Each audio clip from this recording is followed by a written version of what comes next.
अस्सलामुअलैकुम। आप में से बहुत से लोग पूछ रहे हैं कि जो पीपीएससी का न्यू पैटर्न आया उसके साथ कैसे डील किया जाए।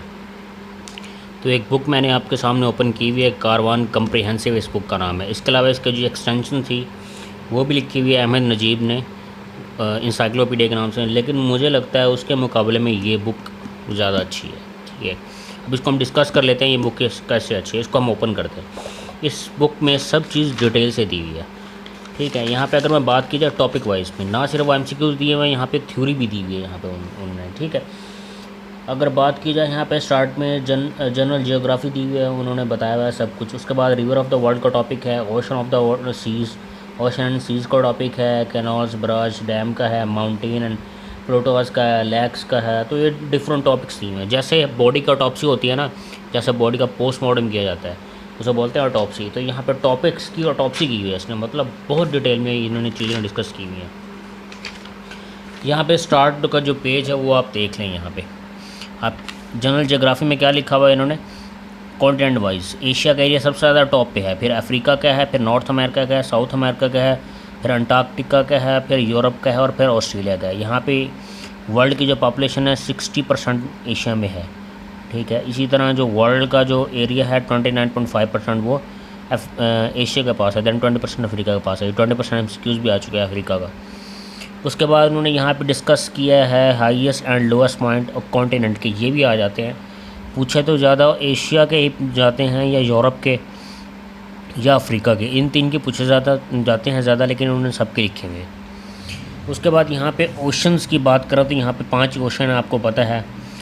और यहाँ पे जो आपके पैसिफिक ओशन यहाँ पे लिखा हुआ है, पैसिफिक ओशन, देन हमारे पास है अटलांटिक है, फिर इंडियन ओशन है, साउदर्न आर्कटिक। यहाँ पे डिटेल में लिखा हुआ है, यहाँ पे इनकी डेप्थ भी लिखी हुई है और ये एरिया कितना कवर करते हैं ये भी लिखा हुआ है। इनके डीपेस्ट पॉइंट कौन से हैं, जैसे मरियाना ट्रंच है आपके पैसिफिक ओशन का, ये भी लिखा हुआ है। पुर्तो रिको ट्रंच है, अटलांटिक का जावा ट्रंच है, फिर ये डिटेल में लिखा हुआ है यहाँ पे। फिर यहाँ पे लिखे हुए आपके सीज़ लिखे हुए हैं।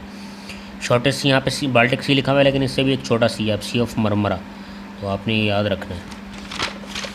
उसके बाद यहाँ पे इन्होंने डिस्कस किया है जो आइसलैंड्स के एमसीक्यूज आते हैं।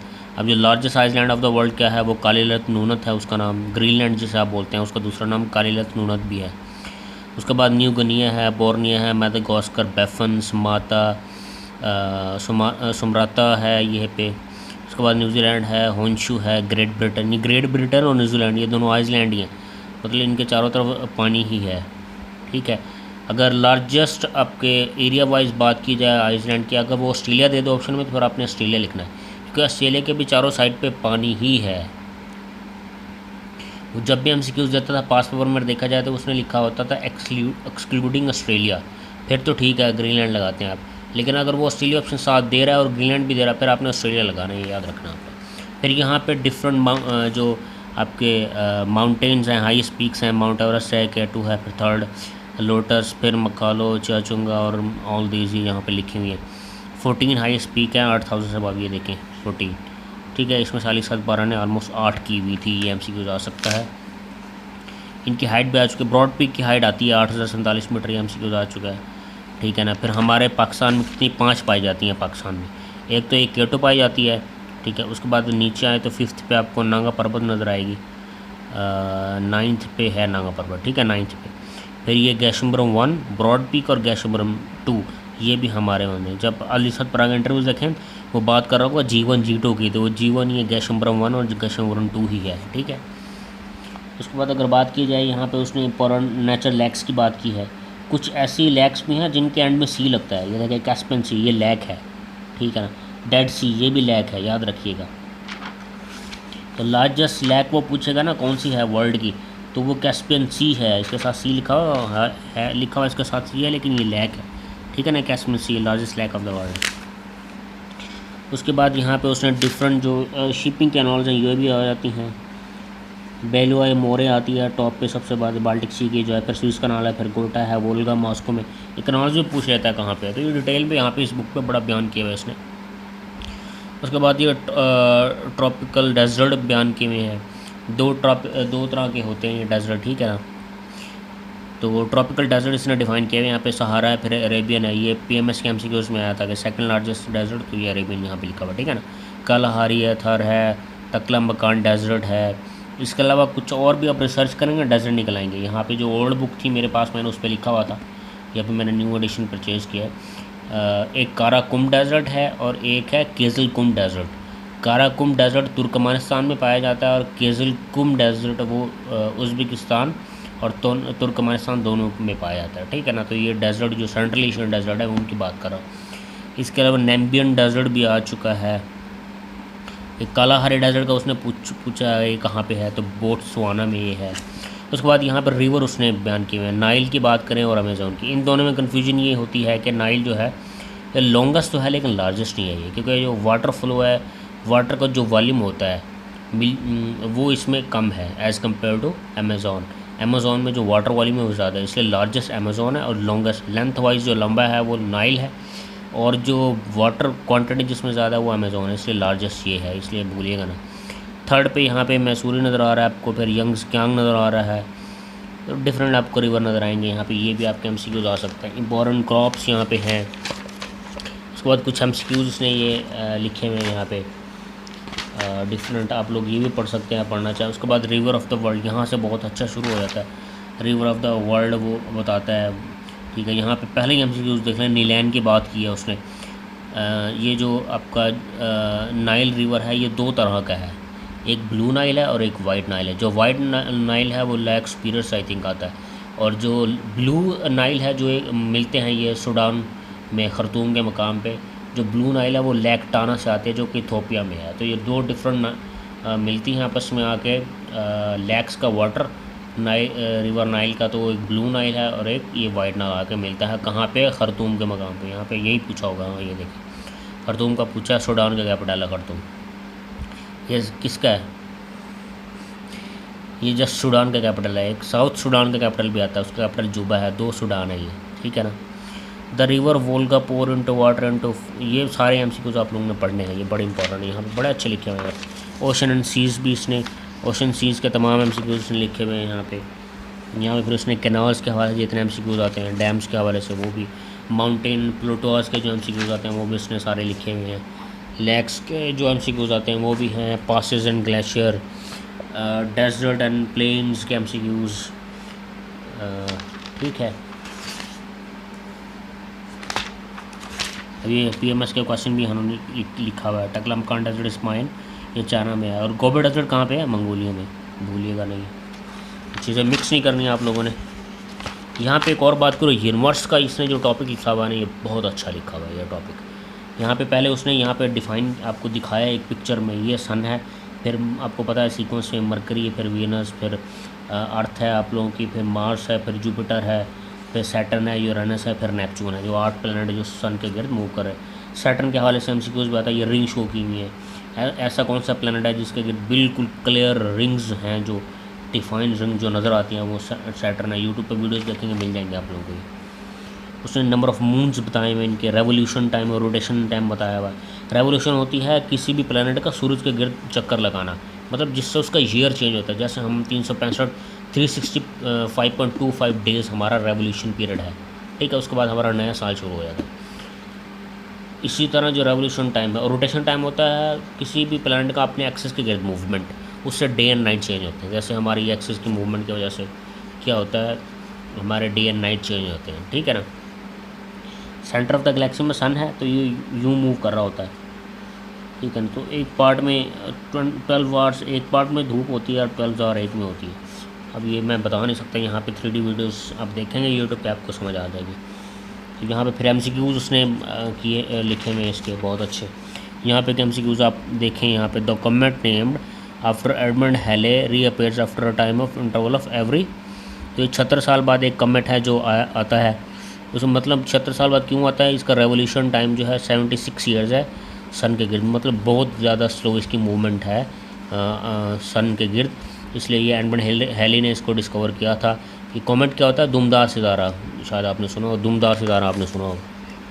यहाँ पे जो हिस्ट्री है वो भी बड़ी अच्छी लिखी हुई है, सीक्वेंस में लिखी हुई है। यहाँ पे 50,000 BCE से ये स्टार्ट करता है, ठीक है ना, ये देख रहे हैं। और यहाँ पे फिर जो भी आर्यंस और फिर प्रॉफिट्स के ईयर्स और सब कुछ यहाँ पे आ जाएगा। और ये 2020 तक जो हिस्ट्री आप लोगों की यहाँ पे ये लिखी हुई है। उसके बाद डिफरेंट MCQs यहाँ पे उसने लिखे हुए हैं आपको, कितने जो से कौन से कंट्रीज किस कॉन्टिनेंट में है वो भी इसने सारा लिखा हुआ है यहाँ पे। फिर आपके बहुत अच्छे इसने MCQs लिखे हुए हैं, important cities of the world, उनके कैपिटल, आपके कंट्रीज़ के कैपिटल वगैरह, और ये डिस्कवरीज़ जो हुई हैं वो भी इसने डिफ़ाइन की हुई हैं, ठीक है ना। Discovery and exploration and discoveries, ठीक है। तो ये भी इसने लिखा हुआ है। रिलीजियस, अब ये रिलीजन वाला टॉपिक इसने बहुत अच्छा लिखा हुआ है। यहाँ पे क्रिश्चियनिटी वो स्टार्ट करता है। अब ये देखें वर्ल्ड में क्रिश्चियन टॉप है क्रिश्चियन 32%, लेकिन वो ड्रॉपिंग है, उनके जो वो है पॉपुलेशन है वो कम हो रही है। उसके बाद है मुस्लिम सेकंड पे 22%, तो ये मुस्लिम जो रिलीजन है ग्रो कर रहा है। फिर थर्ड पे आप लोगों का हिंदुज़म होगा, ये हिंदुज़म है थर्ड पे, ये 13%, ये स्टेबल है, ना बढ़ रहा है ना घट रहा है। ओनली बाकी सारे रिलीजन या तो कोई स्टेबल है या ड्रॉपिंग में है, ओनली इस्लामिक रिलीजन है जो कि ग्रो कर रहा है। वो तो हमारे करतूत ऐसे हैं, लेकिन हमारे शायद हम 32% से ऊपर भी चले जाते अगर हम अपने इखलाक से लोगों को इम्प्रेस कर सकते तो, लेकिन हमारे हालात खुद जन्नत जाने वाले नहीं, हम लोगों को क्या कन्वर्ट करेंगे। अच्छा, उसके बाद यहाँ पे डिफरेंट फिर रिलीजन के बारे में, उनकी जो होली प्लेसेस है, जैसे अगर मैं बात करूँ, जो हम मस्जिद में जाते हैं, क्रिश्चियन चर्च में जाते हैं, ज्यूज़ कहाँ पे जाते हैं, ज्यूज़ जाते हैं सिनेगॉग उसे बोलते हैं, तो वो यहाँ पे लिखा हुआ होगा। इसके अलावा जो different, where was Jesus Christ born, कहाँ पे बॉर्न हुए थे, यरूशलेम में, ठीक है ना, ये पता होना चाहिए आप लोगों को। तो ये बहुत अच्छा लिखा हुआ है यहाँ पे। जो डिफरेंट जो रिलीजन लोगों के बनाए हुए हैं वो भी यहाँ पे हैं, ठीक है। सिखिज़म, जुदाइज़म तो हर लोगों का नहीं बनाया हुआ। जुदाइज़म का फाउंडर हज़रत मूसा अलैहिस्सलाम को माना जाता है, ठीक है ना। ज्यूज़ जिन्हें बोला जाता है। अब यहाँ पे बहाई फेथ भी एक है, इसके बारे में आप लोगों को पता है, यूट्यूब पर सर्च करेंगे आपको वीडियोस मिल जाएंगी। 1863 में ये एक थे, पता नहीं क्या नाम था उनका, बाब शायद उनका कुछ ऐसा ही नाम है, उन्होंने ये बनाया था ईरान में। ये हज भी करने जाते हैं, ईरान में जाते हैं। इनकी जो अगर मैं बात करूँ उनका, आपने लोटस टेम्पल का सुना होगा, इंडिया में एक लोटस टेम्पल के नाम से, वो इन्हीं का है, वो बहाई फेथ का है। अब ये बहाई फेथ का क्या होता है, ये तमाम रिलीजन्स को मानते हैं, तमाम इंसानों को मानते हैं, इनका किसी के साथ कोई मसला नहीं है। ये कहते हैं कोई भी हमारे जो लोटस टेम्पल है, जो इनकी मस्जिदें होती हैं, मुझे मस्जिद नहीं कह सकता उसे, लेकिन जो इनके इबादतगाहें होती हैं, तो वहाँ पे ये जो कहते हैं कोई भी आ सकता है, कोई भी इबादत कर सकता है, ये मिलजुल के रहते हैं। और ये जो इनके एक बाब हैं, उनको ये नबी मानते हैं, और उसने बाब ने कहा था एक और भी मेरे बाद नबी आएगा, वो भी है। वो इनकी बड़ी ये कहानी है, इन्होंने बनाई हुई है अपनी तरफ से। आप किसी रिलीजन को कुछ कहना तो नहीं चाहिए, लेकिन फिर भी आप लोगों ने यूट्यूब पे सर्च करेंगे तो बहाई फेथ के बारे में बहुत सारा मिल जाएगा आपको। ये कन्फ्यूशनिज़म के बारे में मिल जाएगा, 520 BC में ये बात थी, ठीक है ना। ये रिलीजन जो चाइनीज़ काफ़ी लोग फॉलो करते हैं, इसकी 2 बुक हैं, होली बुक लुन यू के नाम से और दिन एलेडेक्स है। और जैनिज़्म कहाँ पे है, अच्छा ज़ायोनिज़म भी थी एक, शिंटो भी है, ये स्टेट रिलीजन है जापान का शिंटोइज़म। उसके बाद ताओइज़म भी है। तो ये पढ़ेंगे तो आपको चीज़ें पता चलेंगी। यहाँ पे डिफरेंट चीज़ें यहाँ पे लिखे हुए हैं। इस्लामिक स्टडीज़ के यहाँ पे 524 आई थिंक मैंने पढ़े थे यहाँ पे MCQ, वो बहुत अच्छे लिखे हुए हैं। अब ये the acid in car batteries, तो वो आपको पता है कौन सा होता है, H2SO4 होता है। तो ये भी अच्छी लिखी हुई है। एवरीडे साइंस भी अच्छी लिखी हुई है यहाँ पे। केमिस्ट्री भी यहाँ पे अच्छी लिखी हुई है, क्योंकि केमिस्ट्री के MCQs भी आते हैं PMS के पेपर में। यहाँ पे कन्वर्जन है डिफरेंट, और यहाँ पे जो आपको मैथ में मिल जाएगी, यहाँ पे जो बेसिक मैथ है वो भी आप यहाँ से इम्प्रूव कर सकते हैं अपनी। अब यहाँ पे बेसिकली इस्लामिक स्टडीज़ के MCQs आ गए हैं, मैं बता रहा था जो आप लोगों को। यहाँ पे तमाम प्रॉफिट्स के बारे में होगा, उनके मौजे होंगे, और बड़ा अच्छा लिखा हुआ है इसने। Who was called the conqueror of Egypt, फातह मिस्र किसे बोलते हैं, अमर बिन अलास को, और फातह ईरान किसे बोलते हैं, साद बिन अबी वकास को। हलाकू खान कैप्चर्ड बगदाद इन 1258, बगदाद फॉल 1258 में वो था। ये 1258 में कौन सी डायनेस्टी ख़त्म हुई थी, ये ख़त्म हुई थी आपकी अब्बासिद कैलिफेट, ठीक है ना। हलाकू खान ने जो हमला किया था बगदाद पे, तो ये सारा वो डिटेल में यहाँ पे लिखा हुआ है। यहाँ पे फिर हिस्ट्री आ गई है। यहाँ पे फिर हमारे जो प्रेसिडेंट और प्राइम मिनिस्टर और डिफरेंट हमारे गुजरे हैं, चीफ आपके स्टेट बैंक के जो होते हैं वो, और डिफरेंट हमारा जो डिटेल है हमारे पर। हिस्ट्री ऑफ पाकिस्तान यहाँ पे बहुत अच्छी लिखी हुई है। इंडस वैली सिविलाइजेशन से स्टार्ट करेगा, आपको ले जाएगा ये एंड तक, सब कुछ बताता जाएगा आपको, और एंड पे आपको ले जाएगा जो कॉन्स्टिट्यूशन में अमेंडमेंट हुई है वो आपको बताएगा। और यहाँ पे पाकिस्तान के बारे में रिवर्स कितने हैं, डिफरेंट प्रोविंसेस में डिफरेंट कितने रिवर्स हैं, तो ये सारा यहाँ पे डिफ़ाइन किया हुआ है। क्लाइमेट के बारे में भी यहाँ पे लिखा हुआ है, रिवर्स की डिटेल्स भी हमारी लिखी हुई है यहाँ पे, डैम्स की डिटेल लिखी हुई है, ट्रांसपोर्टेशन की डिटेल लिखी हुई है, जो हमारे टेक्नोलॉजी है उसके बारे में लिखा हुआ है। फर्स्ट इन पाकिस्तान लिखा हुआ है, लास्ट इन पाकिस्तान तो नहीं हो सकता, largest and longest in Pakistan होगा, वो भी लिखा हुआ होगा। और यहाँ पे डिफरेंट बहुत अच्छी लिखी हुई है ये बुक। अगर आप लोग पढ़ना चाह रहे हैं तो मैं तो इसको काफ़ी बार पढ़ चुका हूँ। Lake Manchar is the largest lake in Pakistan, situated at Dadu में है ये fresh water lake. Velocity of sound and air per second is 331 metres है ये। अब ये पढ़ें आप लोगों को ये चीज़ें आएंगी, ठीक है।